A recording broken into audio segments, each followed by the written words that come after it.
In terms of the other tactic you mentioned there, which is the taking the old news and then just publishing it as if it just happened, like we can imagine stories where there wouldn't necessarily be anything unethical about that. There could be things that are not particularly timely, that it's important that people understand things that happened years ago. Like every Columbus Day, we do a story about what Columbus actually did and said and why he shouldn't be remembered. But that's not generally the sort of content that you've identified, right? These are not stories that are evergreen of like they have public importance. These are just racially divisive stories about individual people that are not still newsworthy in the traditional sense, correct? Yeah, I think that's one issue. Like one of the stories that we highlighted in the piece, because I thought it was pretty effective at communicating what was done, is it was a story about a man and his family who were just innocently on the side of the road waving Confederate flags. Why they were doing this, I have no idea. But apparently a man drove up in his car and pulled a gun on them and then drove off. Okay, so that happened. And this was written up, it had a June 19th byline on the Mad World News site, but it actually happened in 2015. And there's no indication anywhere in the story that it happened in 2015. So you might be able to make an argument. I wouldn't make this argument, but maybe you could make an argument that said, okay, well, you could just talk about a story that's 5 years old. But there's no indication that it happened 5 years ago. It's clearly an effort to deceive people and to manipulate Facebook's algorithm. And it also shows you something that's disturbing about Facebook's algorithm, which is this kind of content is what performs well. And that's why they're picking. 100%. Okay, so I have this sort of goes a little bit beyond your reporting, and I just want to get sort of your impression, because I know that you engage with this sort of thing a lot. You have for a very long time with Popular Information, with Think Progress previously. So gut reaction, to what extent do the people sharing this sort of content have any idea about whether it's an accurate reflection of what actually happened, that they have any idea that it's older news? So that's the first part. And the second part is, would they care if they knew? Or do they just like engaging with this sort of racially divisive and sort of emotionally extreme content?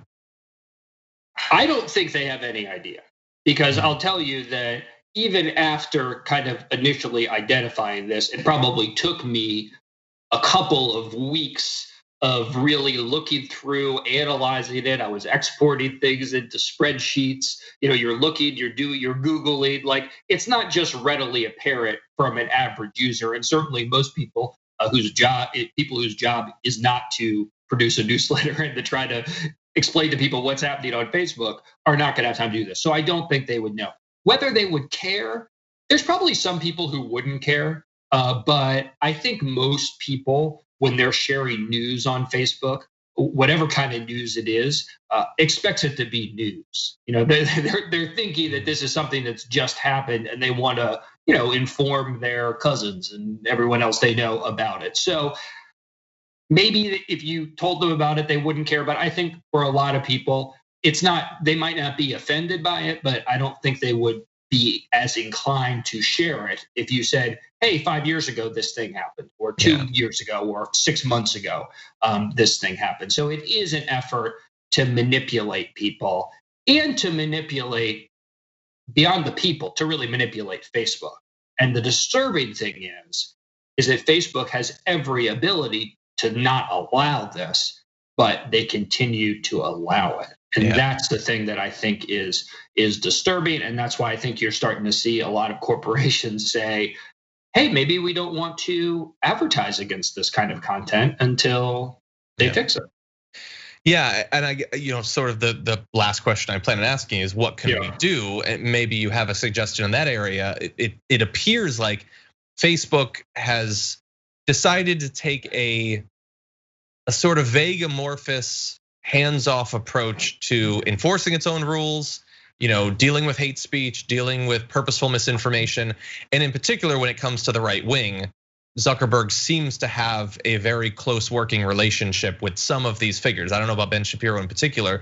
So it doesn't seem like they would see what you have described as much of a problem. So I'm curious your thoughts about that. Is this something that hypothetically with pressure they might do something about? And is there anything that people watching this video could actually do about all this?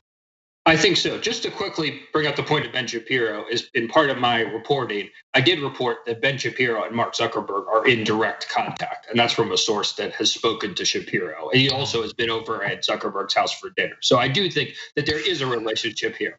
But as far as what people can do, what I do is write about it, try to expose it, and hope that that has an impact. But there is a really, what seems like an effective advocacy campaign. It's stophateforprofit.org is the URL, and it's a group, a whole bunch of different folks, Color for Change, Free Press, Sleeping Giants, a bunch of other people that I'm leaving out, but are equally important. I should say that. But they've been asking advertisers to, for the month of July, pause their advertising as a way to pressure Facebook to take some action. And they've gotten over 200 companies to do that so far, and not just small companies. You've got Starbucks, you've got Levi's, you have Denny's. So these are pretty big advertisers. So I think it's the first time that Facebook is really seeing that some of these policies could impact its bottom line. So I think for people interested in doing something, I go and check out that website and see ways to get engaged. Awesome. And anybody watching this that wants more information, again, great research, great write-up by Judd here. The article is "The Dirty Secret Behind Ben Shapiro's Extraordinary Success" on Facebook. Judd, thank you so much for this work and for joining us today on the show. Thanks for having me.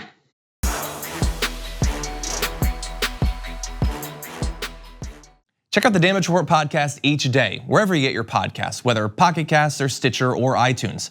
You can join me as I give you the news and stories you want, with a range of co-hosts and interview guests jumping in on the fun each day. Again, that's the Damage Report, wherever you get your podcasts. And if you get them at iTunes, don't forget to rate and review. Sometimes I'll read them live on the show.